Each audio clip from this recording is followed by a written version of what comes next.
함께 은혜 받으실 하나님 말씀은 마가복음 11장 1절에서 10절까지의 말씀이 되겠습니다.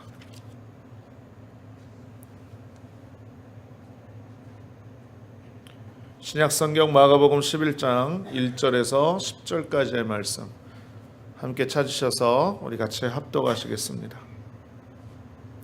신약성경 73페이지고요. 다 찾으신 줄로 믿고 같이 한 목소리로 합독합니다. 시작. 그들이 예루살렘에 가까이 와서 감람산 벳바게와 베다니에 이르렀을 때에 예수께서 제자 중 둘을 보내시며 이르시되 너희는 맞은편 마을로 가라. 그리로 들어가면 곧 아직 아무도 타보지 않은 나귀 새끼가 매여 있는 것을 보리니 풀어 끌고 오라. 만일 누가 너희에게 왜 이렇게 하느냐 묻거든 주가 쓰시겠다 하라. 그리하면 즉시 이리로 보내리라 하시니 제자들이 가서 본즉 나귀 새끼가 문 앞 거리에 매여 있는지라.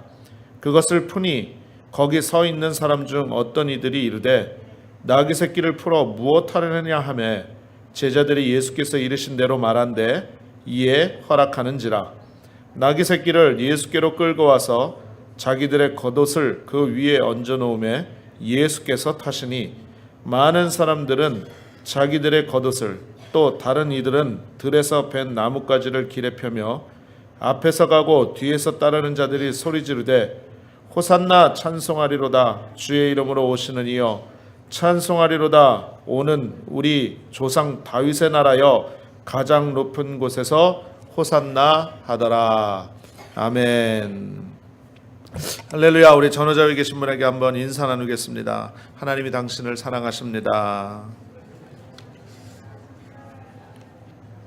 한 번 더 인사합니다. 예수님께서 이 자리에 함께 하십니다. 마지막으로 인사 나눕니다. 당신에게 예수님 안에서 좋은 일이 일어납니다. 이렇게 인사하겠습니다.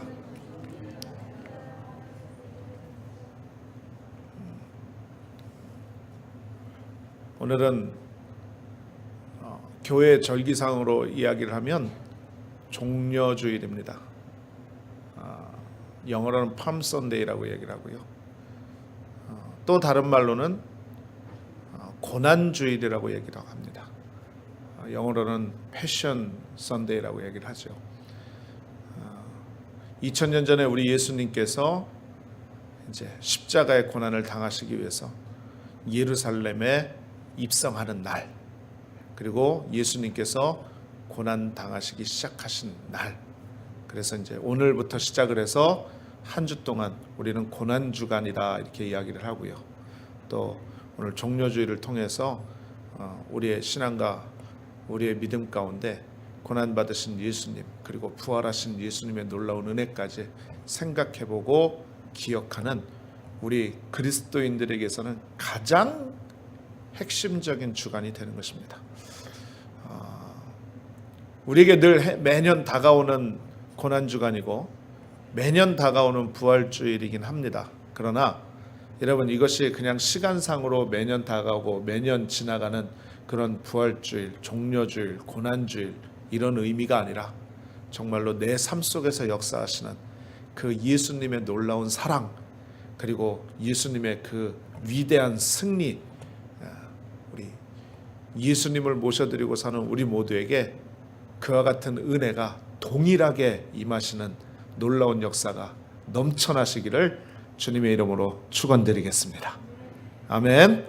자, 저는 마가복음 11장 1절에서 10절에 근거해서 나귀 타신 예수님 이와 같은 제목으로 함께 말씀의 은혜를 나누려고 합니다. 자, 우리 말씀 제목을 한번 따라 말씀해 주시면 감사하겠습니다. 나귀 타신 예수님. 나귀 타신 예수님. 여러분, 이 세상의 모든 사람은 살기 위해서 태어납니다.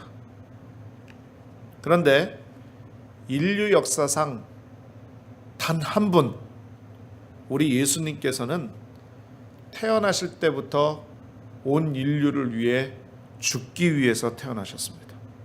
그래서 예수님께서 십자가에서 온 인류의 죄를 짊어지시고 죽으심으로 말미암아 예수님을 믿는 우리 모두에게는 구원의 문이 열리게 된 것입니다. 여러분, 이 사실을 믿으십니까? 여러분, 유일한 구원의 길은 예수님밖에 없는 것입니다. 그러므로 우리는 늘 예수님의 은혜에 감격하고 예수님의 구원에 감사하고 늘 하나님의 귀한 사랑 가운데 거하는 믿음의 삶을 살아야만 될 줄로 믿습니다.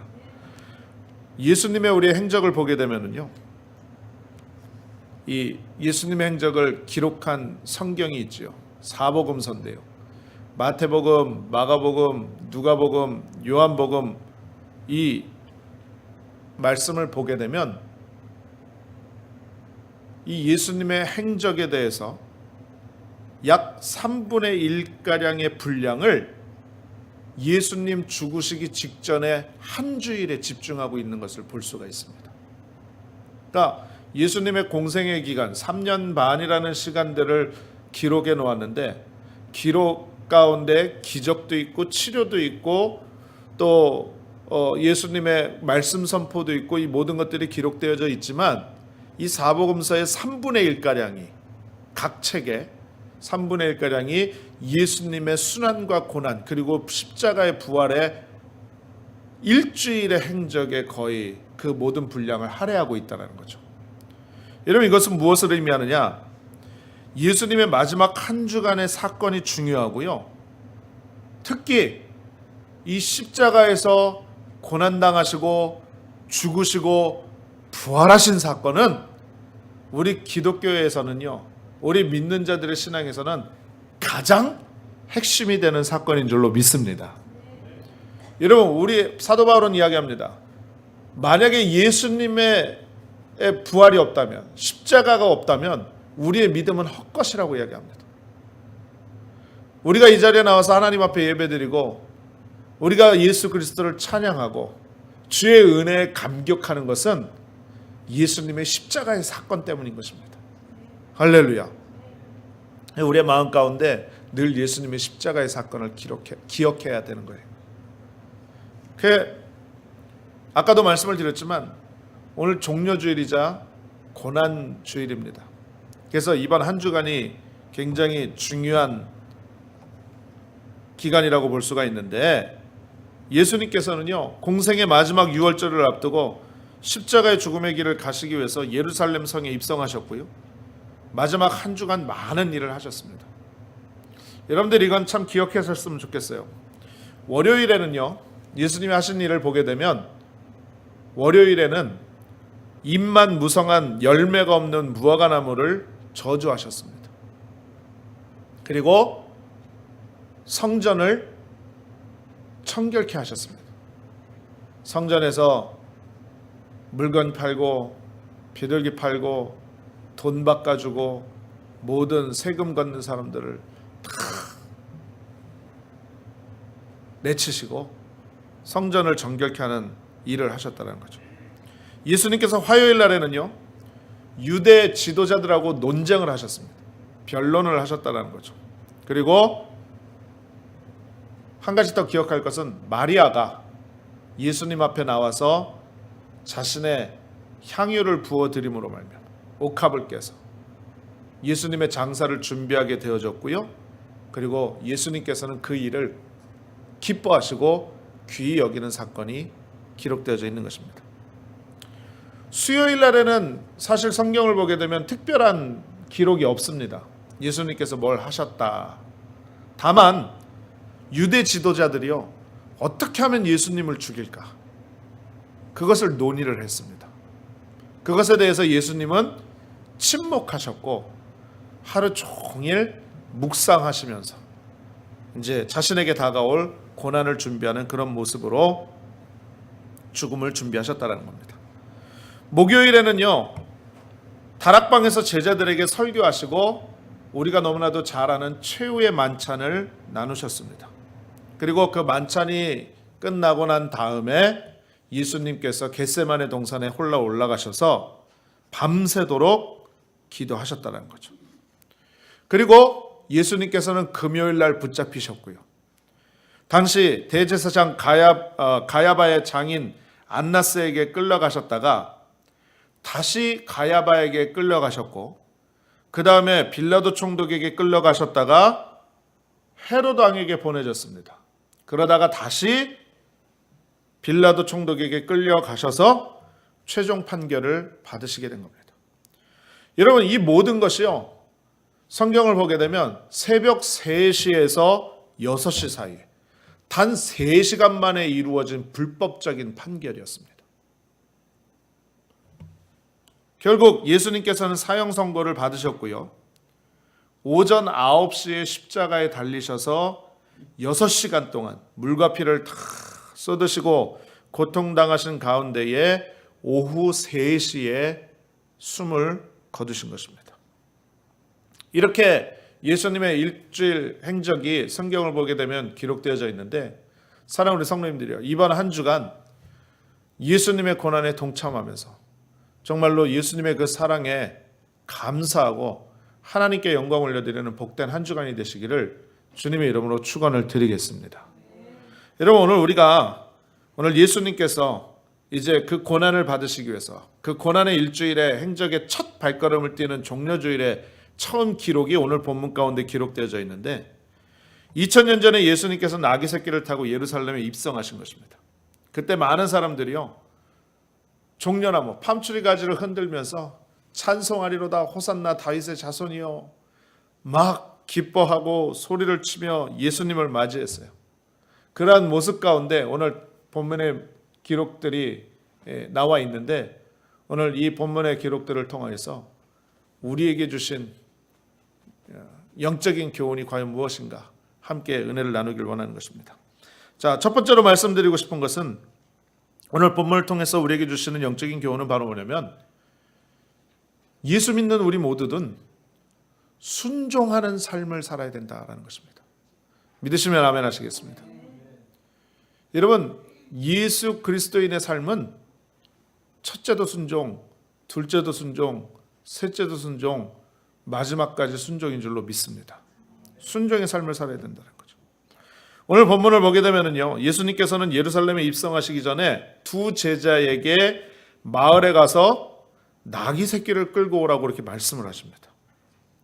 그런데 결국 그 나귀 새끼를 타고 예수님 입성하셨고요.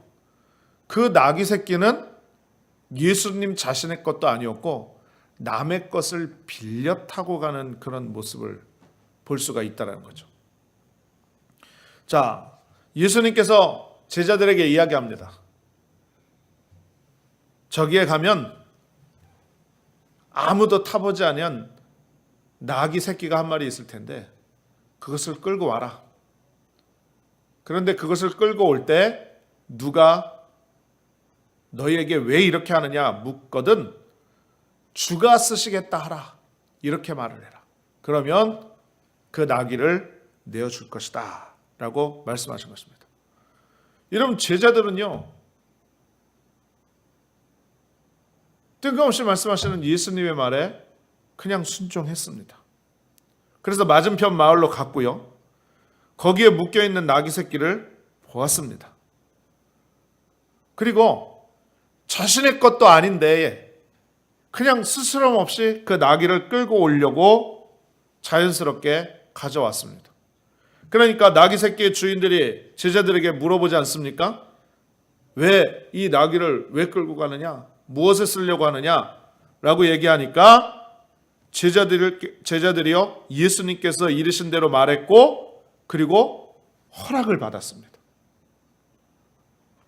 여러분, 우리가 성경을 읽다 보면 그냥 그렇구나 라고 생각할 수 있지만 사실 그렇게 자연스러운 모습은 아닙니다.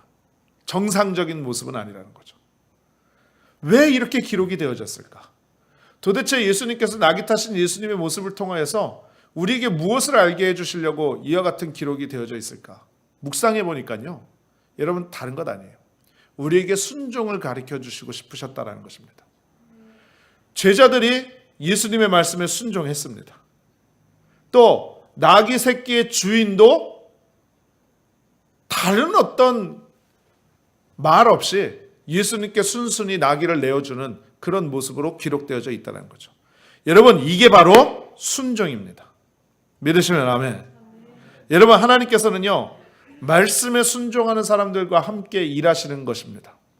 하나님께서는요, 절대적으로 부정적이고 원망하고 불평을 쏟아놓고 말씀을 따르지 않는 사람과는 함께 일하시지 않는다는 거죠.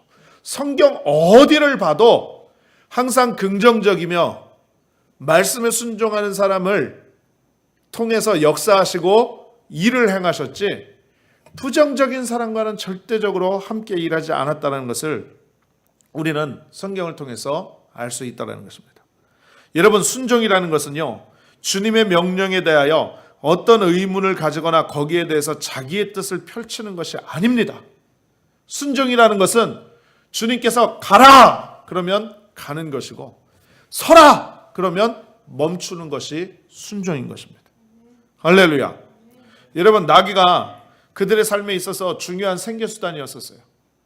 우리가 생각할 때는 나귀 새끼 한 마리쯤이라고 말할 수 있겠지만 그렇지 않습니다. 그때의 시대적 상황과 환경을 보게 되면 나귀 새끼는요, 굉장한 그 가정에 있어서 물질적인 생계수단 중에 하나라는 거죠.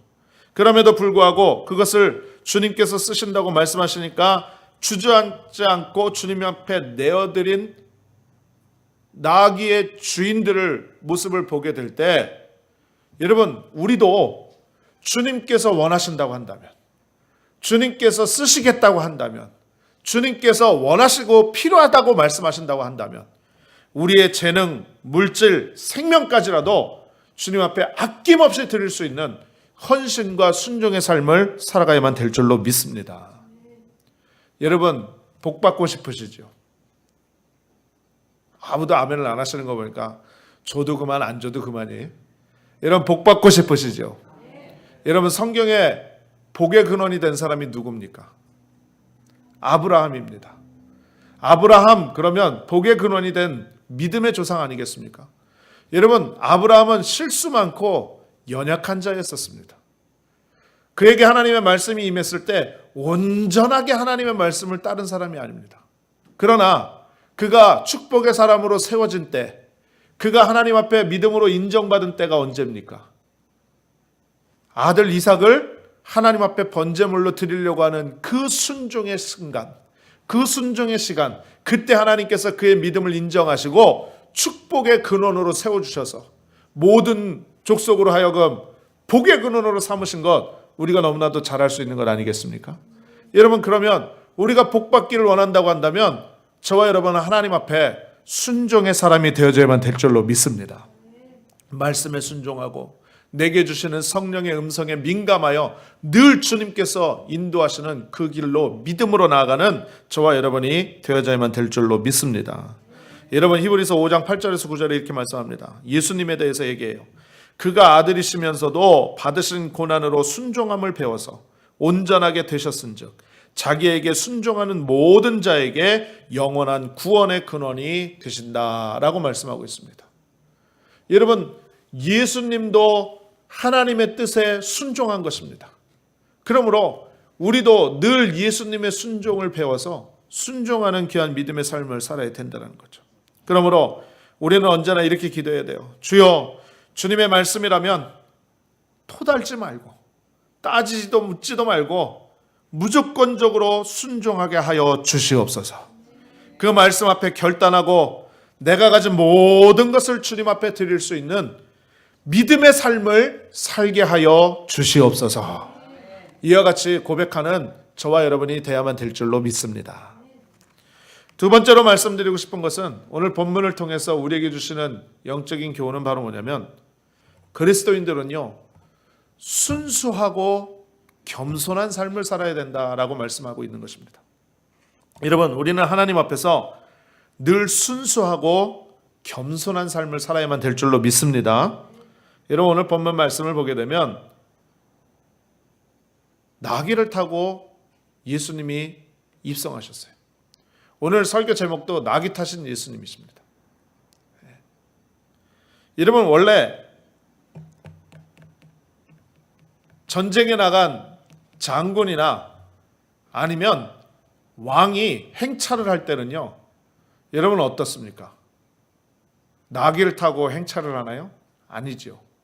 말을 타고 또 아주 휘황찬란한 전차나 마차를 타고 많은 군사를 이끌고 또 수행하는 사람들을 이끌고 거대한 행렬을 이루면서 가게 되는 것입니다. 그런데 여러분, 우리 예수님께서는 하나님이십니다. 모든 인류를 구원할 메시아가 되시는데도 불구하고 나귀를 타고 예루살렘에 입성하셨습니다. 여러분, 근데 이 나귀를 탈 때 이 나귀는요, 어떤 나귀였냐면 누가 한 번도 타보지 않은 나귀라고 얘기를 합니다. 여러분, 이것은 무엇을 의미하느냐? 순결을 의미하는 것입니다.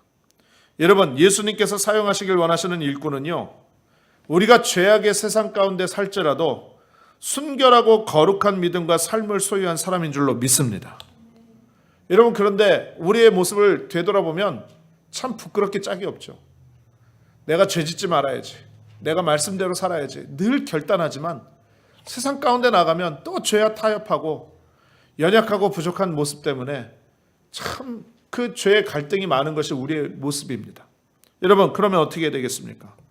그래도 우리가 마음 가운데 결단하고 하나님께 쓰임받아야 되겠다는 거룩한 욕심을 가지고 우리의 죄를 날마다 죄의 때를 씻어내는 귀한 믿음의 모습을 소유해야만 될 줄로 믿습니다.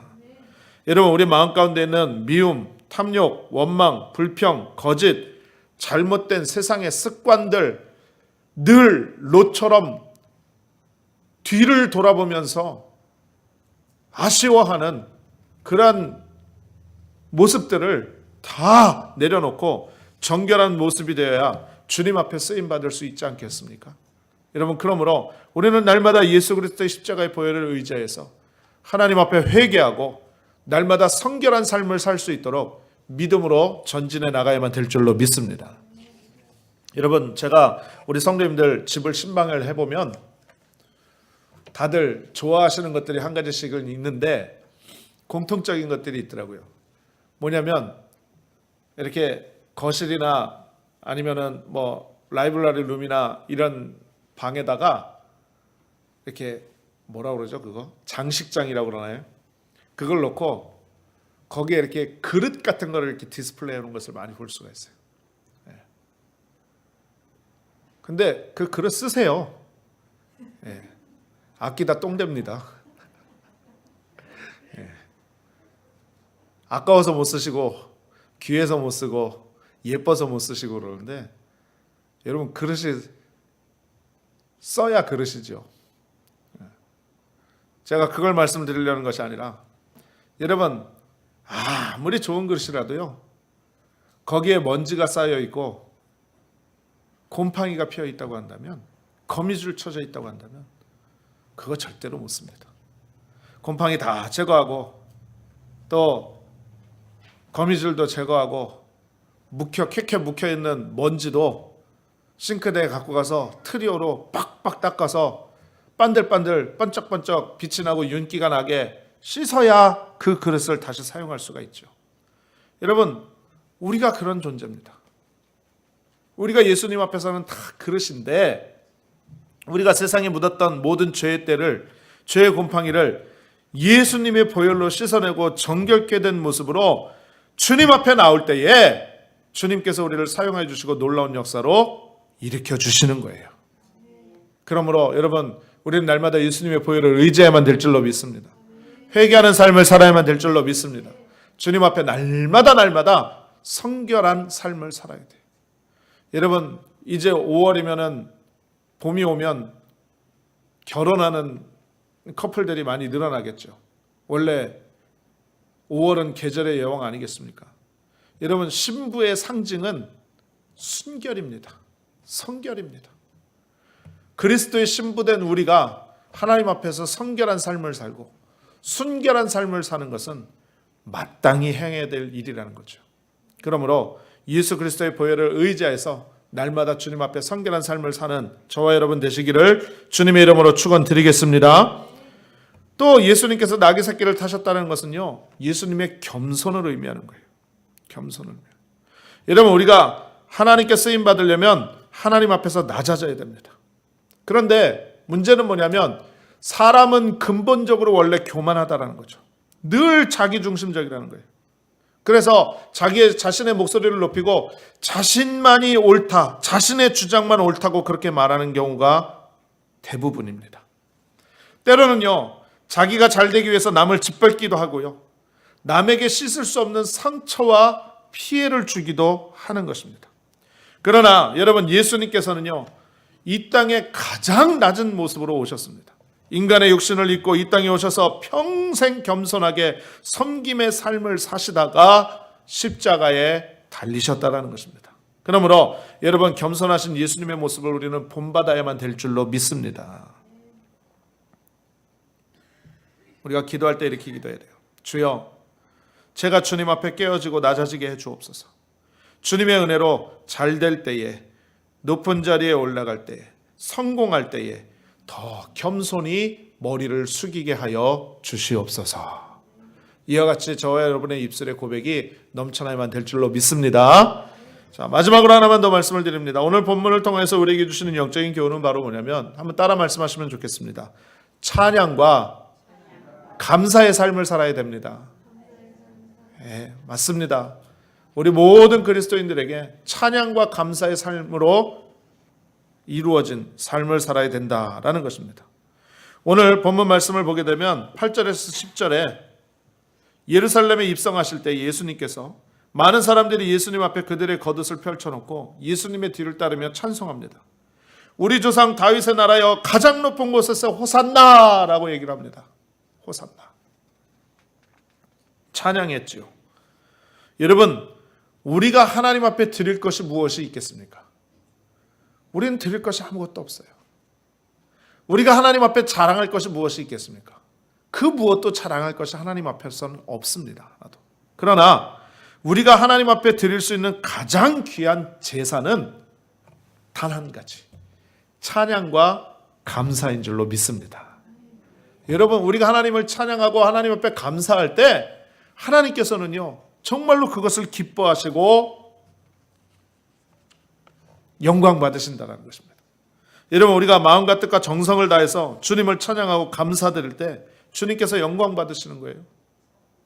그러므로 우리가 주님 앞에 드릴 것은 꼭 기억하십시오. 단 한 가지, 찬양과 감사밖에 없음을 기억하고, 우리 입술에서요, 원망과 불평, 그리고 미움, 질투, 시기, 다툼, 정죄, 이 모든 것들은요, 예수 이름으로 떠나가는 역사가 넘쳐나야만 될 줄로 믿습니다. 근데 중요한 게 있어요. 뭐냐면 오늘 본문을 보니까 온 백성이 주님을 찬양했죠. 그런데 그들의 환영의 배경에는 예수님에 대한 잘못된 기대가 있었다는 거죠. 뭐냐면 예수님을요, 자신들이 로마의 압제에서부터 자신을 해방시켜주고 다윗 왕 때의 그런 번영과 영광을 다시금 누리게 해줄 왕이 될 줄 알았습니다. 정치적인 메시아로 생각을 했죠. 그런데 예수님의 상황을 보니까 자신들의 그런 기대에 충족되지 않으니까 어떻게 합니까? 단 며칠 만에 예수님을 십자가에 못 박으라고 소리치는 자들로 돌변해 버렸습니다. 예수님을 배반한 것입니다. 여러분, 우리가 이 세상을 사는 동안에 우리의 뜻대로 되지 않는다고 해서, 우리가 고난당한다고 해서, 때로는 시험 가운데 있다고 해서 여러분, 주님을 배반해서는 안 됩니다. 힘들고 어려운 일이 와도, 고통스러운 일이 있어도, 마음의 상처와 시험이 다가와도 우리는 절대로 예수님을 배반해서는 안 될 것입니다. 믿음을 지켜야만 되는 것입니다. 늘 주님을 바라봐야만 되는 것입니다. 주님께서 십자가에서 고난을 당하셨지만 결국 사망과 저주를 이기시고 부활하신 예수님, 승리하신 예수님, 그 예수님이 바로 우리의 구원자 되시는 주님이 되는을 우리는 분명히 믿고, 지금 고난당할다 할지라도 우리가 승리할 것을, 예수님의 부활과 함께 영원히 부활할 것을 우리가 믿음으로 믿어서 우리는 주님을 끝까지 의지하는 믿음의 사람들이 되어져야만 될 줄로 믿습니다. 할렐루야. 그래서 범사에 감사라고 말씀하고 있는 것입니다. 우리는 늘 입술 가운데 고백해야 돼요. 한번 따라 말씀합니다. 주여, 주여, 찬양하며 감사하며 살게 하여 주옵소서. 믿으시면 아멘. 여러분, 우리는 이렇게 기도해야 돼요. 힘들고 어려워요. 주님, 지금 마음이 상처받았어요. 외로워요. 고통스러워요. 오해받았어요. 그러나 내 믿음 절대로 흔들리지 말게 하여 주옵소서. 성령 하나님, 나의 마음을 붙잡아 주시고 십자가에서 고난받으신 예수님 바라보고 부활하신 주님, 그 주님의 부활의 승리가 내게 있으니 끝까지 인내하여 주님의 능력으로 승리하게 하여 주옵소서. 이와 같이 믿음으로 고백해야만 될 줄로 믿습니다. 여러분, 오늘 종료주일입니다. 고난주간이에요. 이제 오늘부터 시작을 해서 이따 광고 시간에도 말씀을 드리겠지만 이번 주간 고난주간이라 예수님의 고난에 동참하는 마음으로 고난주간 특별 새벽 기도회를 하나님 앞에 드리려고 작정을 했습니다. 우리 운영위원회에서 이번 고난주간을 의미 있고 하나님 앞에 영광 돌리는 그런 모습으로 드리기 위해서 월요일부터 금요일까지 새벽 예배로 하나님 앞에 영광을 돌리기로 했습니다. 여러분, 오늘 저와 여러분의 말씀을 통해서 정말로 순종하는 믿음의 고백, 그리고 성결하고 순종하는, 그리고 겸손한 믿음의 고백, 그리고 찬양과 감사의 믿음의 고백 드렸습니다. 여러분, 한 주 동안 하나님 앞에 고난당하신 주님이시지만 우리가 더욱더 그러한 믿음의 고백으로 더 가까이 나가야 되지 않겠습니까? 여러분, 그러므로 힘들고 어렵고 고통스러울 수 있지만 여러분, 우리가 결단하고 하나님 앞에 영광 돌리는 귀한 한 주간이 되기를 간절히 주님의 이름으로 부탁을 드리겠습니다. 제가 그 인터넷을 보니까요, 한국에서 한 교회가 이 고난주간 특별 기도회, 고난주간 특별 예배를 작정을 하는데 타이틀, 제목을 이렇게 걸었어요. 되게 재밌게 타이틀을 걸었더라고요. 그래서 제가 말씀을 드리는데 그 타이틀이 두 가지입니다. 하나는 뭐냐면 예수님이 고난당하시는데 밥이 넘어가냐? 라는 게 첫 번째 타이틀이고요. 예수님이 죽으셨는데 잠이 오냐? 이게 두 번째입니다. 타이틀이. 근데 참 재밌었지만 정말 마음에 와닿는 모습이었어요. 예수님이 고난받으셨는데 밥이 넘어가냐? 예수님이 죽으셨는데 잠이 오냐? 기도하겠습니다. 사랑이 많으신 아버지 하나님, 은혜와 사랑을 감사드립니다. 오늘 십자가의 고난과 죽음을 감당하시려고 예루살렘에 입성하신 낙이 타신 예수님의 모습을 말씀을 통하여 생각해보며 그 안에서 주시는 하나님의 은혜를 우리 성도님들과 함께 나누었습니다.